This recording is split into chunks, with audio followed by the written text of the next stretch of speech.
Hello, and I'm on. Welcome to Rope Dope Boxing Podcast. I'm Dave G. I'm on my own today, as you can see. My co-host is hard at work on this Thursday afternoon. As you can see here, guys, or for the audio listeners, if you don't know, got myself a little mic. Trying to make myself a bit more professional, if I can. I need a bit of a backdrop now, really. I need some posters, some boxing gloves, some merchandise, but a bit like some of the other guys that do their boxing podcast, make myself, as I say, look a little bit more professional, you know. So I bought this microphone from Argos, $14.99. See if it can improve the sound quality, the acoustics, or anything like that. It won't do anything about my squeaky voice, I'm afraid. But yeah, I just thought I'd give it a test out. I was planning to do something later on with Dave. He's working hard down in London, earning loads of coin, not just for him and his family, but for the podcast as well, I hope. So I thought I'd just give it a little bit of a test out. And I thought, why not? I'll talk about some bits and bats of boxing, which I've seen in the news since we've done our last podcast on Monday. So I'll probably do a little rant or a little talk for about 20 minutes, if you can hang on in there. So I made a couple of notes, guys, of things I've seen during the week. I've got here Janibek Hanala, one of our favourite fighters on this podcast. Looks like he might be taking on Shaquille Thompson in Kazakhstan around about May time. So obviously, Janibek is a Muslim. He'll be indulged in Ramadan, so it looks like to be around about May time. Ramadan finishes about March. So what does that give him? Doesn't give him long, does it? Gives him about not even 8 weeks in camp. Does he need 8 weeks in camp against Shaquille Thompson? Now, it's really frustrating as a fan of Janibek, as a boxing fan in general, and with his promotion in Top Rank, with the sanctioning bodies. He's a champion in two weight class. He's a champion in one weight class, I say, but he holds two of the belts in the IBF and the WBO. Denzel Bentley is the number one contender with the WBO. It's a very poor division, a very weak division. You've got Janibek Lara, who's a champion who doesn't seem to want to fight anybody with a pulse. Hamza Shiraz is fighting Carlos Adames, which is a good fight. You've got Chris Eubank Jr., which, you know, it's a cliche, but it seems to be true. Every time there's a world title fight, he seems to lose his pen. But he's locked in with Conor Benn, but he's only really the cash cow. No one's calling him one of the best in the division. And after that, guys, it's a really weak division. So there's not a lot of options out there. And those options that are available, anybody with any jeopardy or anybody that deserves that shot at Janibek's belts, i.e. Denzel Bentley, isn't getting the call. So it makes zero sense to me while we're going down this Shaquille Thompson route. Now, no disrespect to Shaquille Thompson. He's I've seen him fight on those GBM cards with Asia Asif here in the UK. I think he's ranked with only one of the sanctioning bodies. Number 9, I think it is, with the WBO. He's not with any of the others. So the IBF belt that Janibek holds, he's not ranked in the top 15 of them. So if he gets a title shot in Kazakhstan, in Astana, this is what I was speaking about the other day, guys, about the WBA. And Inue's last opponent, he wasn't ranked. So the WBA kind of make up as they go along. They're giving a free title shot to somebody that's not even ranked with their sanctioning body. It's absolutely crazy. But all I can think about it is Denzel Bentley hasn't been called by the WBO. There's not a voluntary there for him. It's in Kazakhstan. Top Rank don't seem to be putting their money where their mouth is. They seem to be letting this guy, as in Janibek, rot away. He's, what is he now, 30, 31? He's in or coming into his prime. He's fighting bums. He's a big lad anyway. Don't know how long he's going to stick at 160. He's constantly calling people out on social media. He wants to smoke. He wants to fight. The guy can't even speak English. But obviously his media team are doing bits and bats for him. I don't know if his management team are approaching these other fighters. There's not many to pick. Is it a cheap option? So there won't be a lot of money on the table in Kazakhstan. He's obviously in front of his home fans. He'll be the A side. Shaquille Thompson, if he is the guy, will be on a pittance. He's got to fly out there. He's got to pay for a camp, nutrition, all that kind of thing that goes along with it. So he won't earn a lot, but he's getting a free shot at 2 of the belts. I just think it's a bit of a mess. This journey, this division. It's, when you say it's made up as it goes along, it really is, but it's kind of a backward step. I mean, you think about Erislandy Lara being with PBC, Al Heyman and co like to keep all the belts in house. So if there was an approach made by Top Rank to PBC, then I'm guessing, as we normally say, everything will be kind of like 80-20 in Lara's side, Lara's favour. They'd want, whether it be on Prime, whether, he had the A side of the money, even though Janibek's got 2 of the belts, everything would be in their favour. And it'd be kind of like, you are taking the piss out of a champion, so we don't go down that route. I don't know. I kind of feel sorry for Denzel Bentley, but at the same time, I feel sorry for Janibek as well. If he can't get the unification fights, if he can't get the money fights, it might be time to sort of dash those belts in the bin and jump up to 168. But he's always been about collecting the belts. He's always been about legacy. So, I don't know. I just find it very odd. If Top Rank aren't making any money on him, why keep him on your books? I don't know what the fight deal is with Janibek. Obviously, Eddie's very high on international fighters. Frank Warren now going forward. He's got Zhang on his books. He's got Parker on his books. He's got Brandon Lee, a couple of Cubans, and he's got Dennis Baranchyk. Whether Dennis Baranchyk is a Queensberry fighter or he's co-promoted co-promotion company with Baranchyk. You go on Queensberry's website. So Baranchyk is fighting Keyshawn Davis. He's actually a Queensberry fighter. So they are signing international fighters as of late. So Janibek, big Kazakh monster, is coming into his prime that nobody wants to touch. It could be a perfect match, but obviously I am jumping the gun. I'm jumping the gun a bit, but it's all the things you see on social media, isn't it? You've got Carlos Adames fighting Hamza Shiraz, which is great, and then obviously the narrative would be Hamza Shiraz takes on Janibek, back end of Riyadh season or one of Uncle Turkey's Ring magazine cards. But then I saw Hamza Shiraz on social media yesterday kind of saying to Edgar Balanga, who's from the weight division above, wait till I take care of Shiraz, of Adames, and I'll see you up there. So that kind of sounds like, I don't want nothing to do with Janibek after. I'm going to jump up there as well. I know Shiraz is a big boy, just like Janibek, but come on, what more does the guy have to do? It's it's very frustrating. Could it be a keep busy against Shaquille Thompson to face the winner of Adames and Janibek? And Adames, sorry, I don't know. But one of my predictions or wishes for the start of the year was to see Janibek active, which he would be active, but he's got to be in some meaningful competition. But maybe I'm being a hypocrite because the division is very, very weak. It's a very weak division. It ain't the same since Canelo and Triple G left it, but it is what it is. Good luck to Shaquille Thompson if he does get that call. He hasn't been in with anyone of any note. Somebody put on social media the other day the opponents that he has had. I think he's had 13 wins in 9 knockouts. Those 13 opponents that he has had, guys, the losses record tally up to 325 just in 13 fights. So that's pretty poor. But yeah, Top Rank, sanctioning bodies, management teams, opponents for Janibek must do better. Keyshawn is Bozy's guy. I've written there. Yeah, a bit strange, this one. Obviously going through socials, I watched the Andy Cruz fight obviously on the weekend. Andy Cruz doing Andy Cruz things. Had a little bit of a moan about how he's fighting under Bozy Ennis, but he's still got the job done. 5-star. Didn't see the interview after, until I popped onto Twitter, as I say, and I was asking about the narrative with Andy Cruz and Keyshawn Davis going forward. Obviously, Andy Cruz has beaten 4 times in the amateurs. He's got his number, blah, blah, blah, blah. It's going to come to a time then when they have to face each other. I totally get it, and we all look forward to it when it does happen. Bozy Ennis, his trainer, Andy Cruz's trainer, asked questions about where both guys are in their career. And 9 times out of 10, when you see trainers being interviewed about their fighters, they kind of back their fighter. Whether they believe it or not, they back their fighter. That fighter's paying them to do a job, whether it be to train them and kind of promote them in the same way as well. You go back to the Josh Taylor-Jack Catterall fight. The first one, it was very evident that Josh Taylor got his arse handed to him. He was outboxed and he was beat up.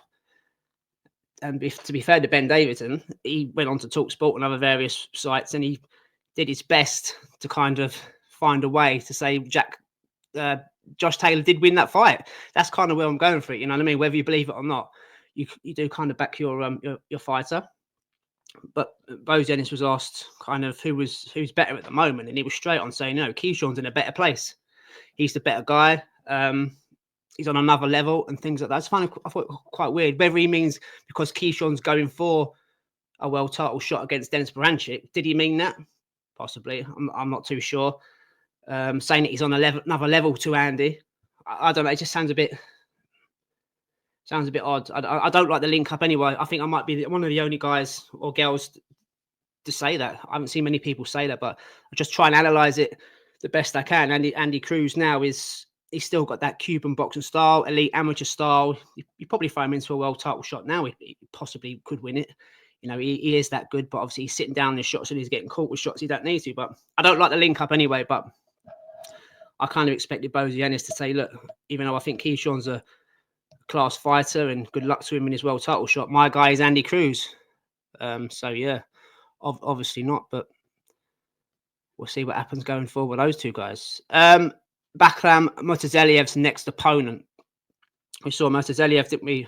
Was it the summertime or back end of last year? Beating the shit out of Tim Tszyu. Nobody was really talking about Murtazaliev. Now the whole boxing world knows about him. It's an absolute demolition job. He's the IBF champion. I think 1 and 2 are vacant. I think the IBF have called a eliminator for the 1 and 2 to become the interim or number 1 contender with them. He was on Twitter on Tuesday. Put his post out basically saying, be prepared for some news to come out. I can't remember the actual statement he made. It was only a couple of words. There's a fight pending, that kind of thing, you know. So I firstly thought that it could be another champion. Sebastian Fundora is obviously the champion at 154 with the WBC. He was supposed to be fighting Crawford, then he was supposed to be fighting Spence. Then nothing happened. Now he's looking for a dance partner. Both PBC guys. I think Murtazaliev's PBC. I'm 99.9% sure he's PBC, so it kind of makes sense. Keeping belts in-house. Love it.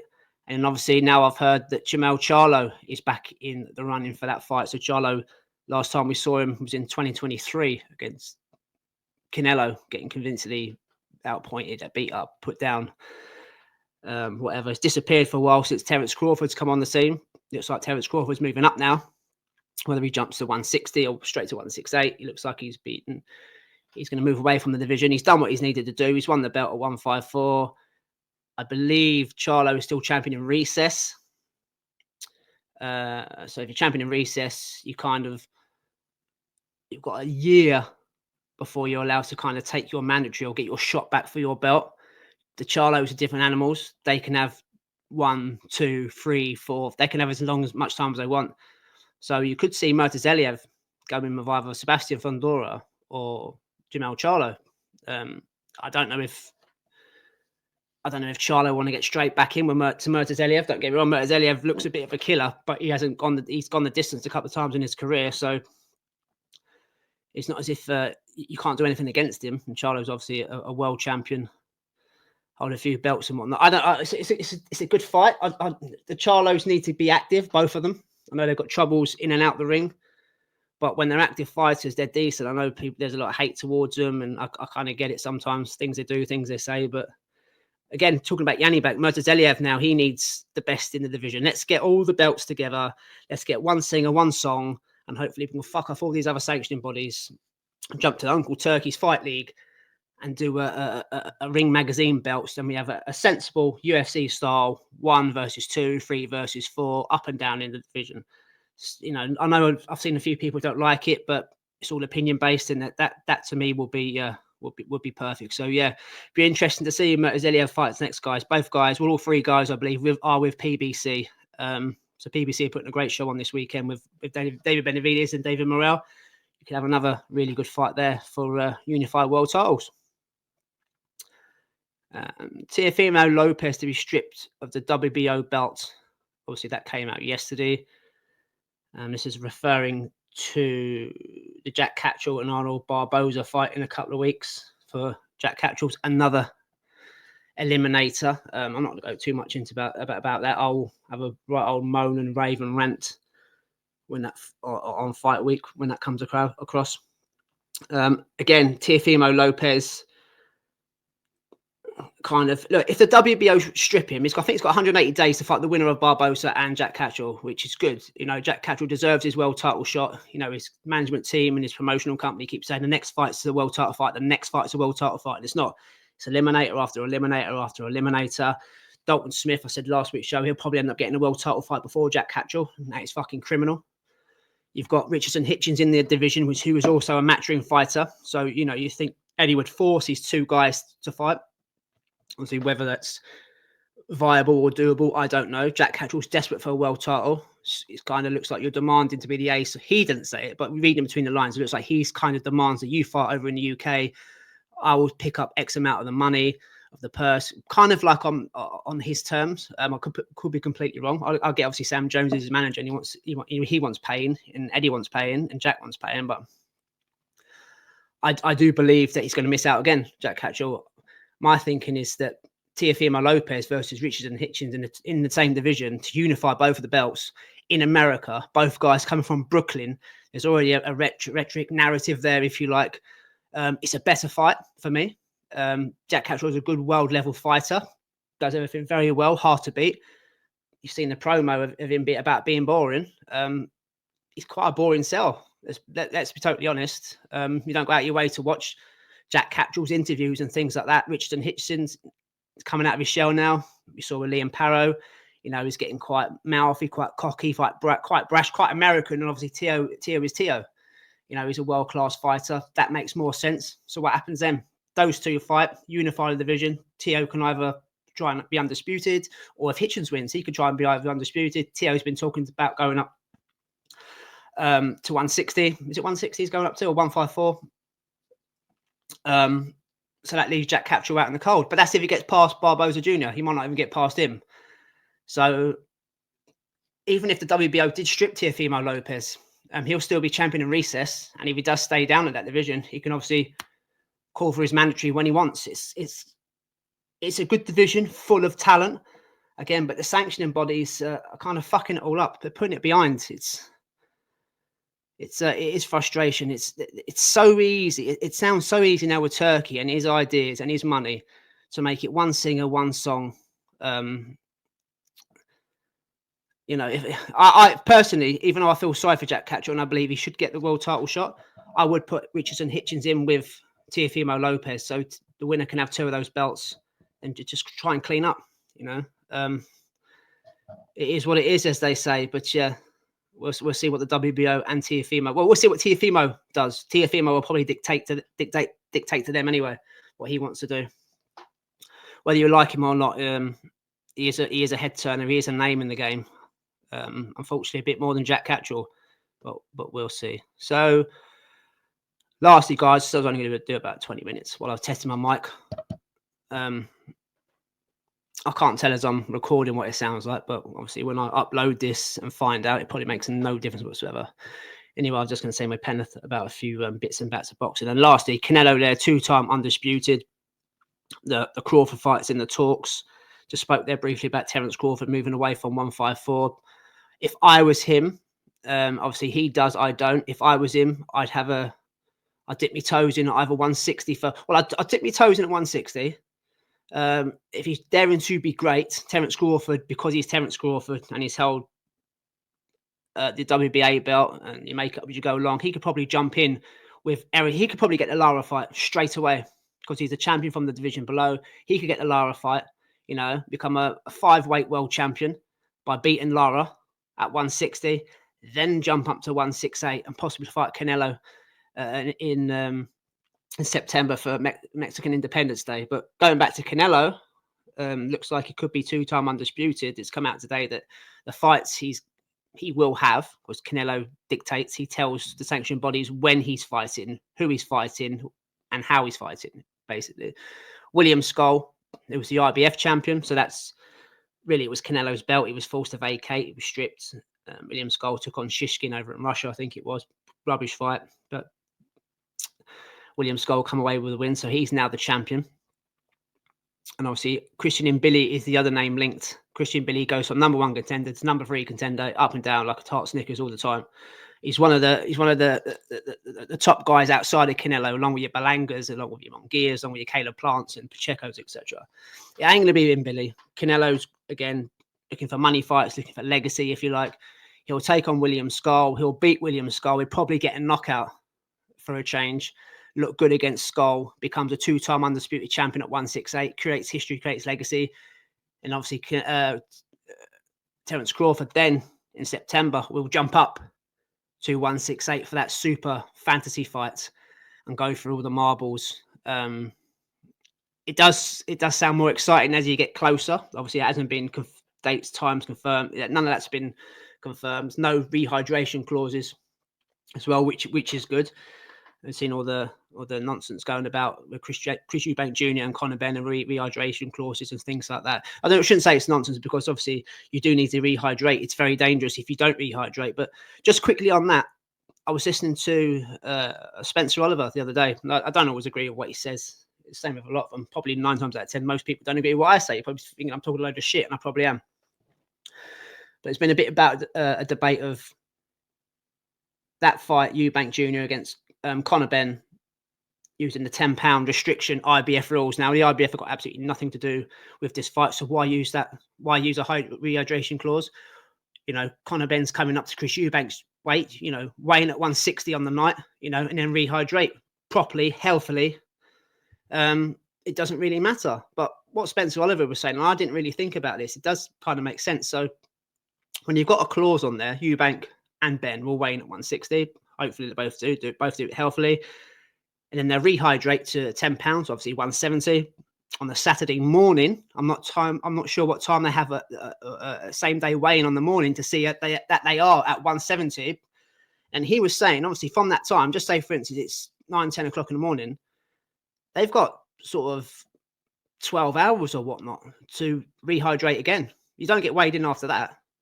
So there's plenty of time. Obviously, you've got to be sensible about what you have, how you have it. You're going into a fight. You don't want to be too full or, you know, or too bloated and bits and things like that. So you've still got probably, just say for latest lunchtime, you've still got kind of 6-7 hours to healthily rehydrate. So you are going to be coming in more than £170. So I don't see what the huge fuss is about. I get it with a health and safety issue. You know, if somebody was to die in the ring, and obviously the post-mortem, and you find out that the main cause is because somebody's been dehydrated, and they've taken too many poundings to the head. It's you know, kind of I won't say manslaughter, but it's just the British Boxing Board of Control and the contract sign and all that kind of politics side it looks really bad. It looks bad on boxing as well, but yeah, hey ho. But obviously the original news there, Canelo looking to become 2-time undisputed champion. He'll go with Skull. He won't go for Billy, even though he probably beats Billy. There is a blueprint to beat Billy. He'll beat Skull, and Terence Crawford will highly likely get a chance to fight for all those marbles in September. So yeah, that's about it, guys. I did want to make a correction from Monday's podcast. There's a fight on Friday over in Greenwich. Junaid Bostan, Dave's prospects, taking on Bilal Fawaz. I did say it's for the British super welterweight title. It's not. It's actually for the English super welterweight title. I made a little bit of a boo-boo there. It's over 10 rounds, but I do believe the British is vacant at the moment. So on how well Junaid performs on Friday night, he may well get a shot at the vacant British title coming up this year. So yeah, that's it, guys. I think 23 minutes. I could go on forever. There's so much going on in the world of boxing, but you've had enough of me until Monday. So yeah, enjoy your weekend. Oh, as you're sitting there, you know the T's and C's. Just give us a like, just give us a follow, just give us a subscribe. And obviously, if you're an audio listener, do exactly the same with a 5-star review, as nothing else will do. Until Monday, guys, have a great weekend. Enjoy the big fight coming up on Saturday. David, the Mexican Monster, guys. The Mexican Monster taking on David Morrell Jr. I cannot wait for that one. And if you're getting up early on Monday morning with your Cocoa Pops, around about 4 or 5 o'clock, Clarissa Shields looks to set to clock up even more belts as she fights at heavyweight. I think it's £175. It's as high as it goes in the women's. So like a light heavyweight, really. But yeah, anyway, take care, people. Speak to you Monday.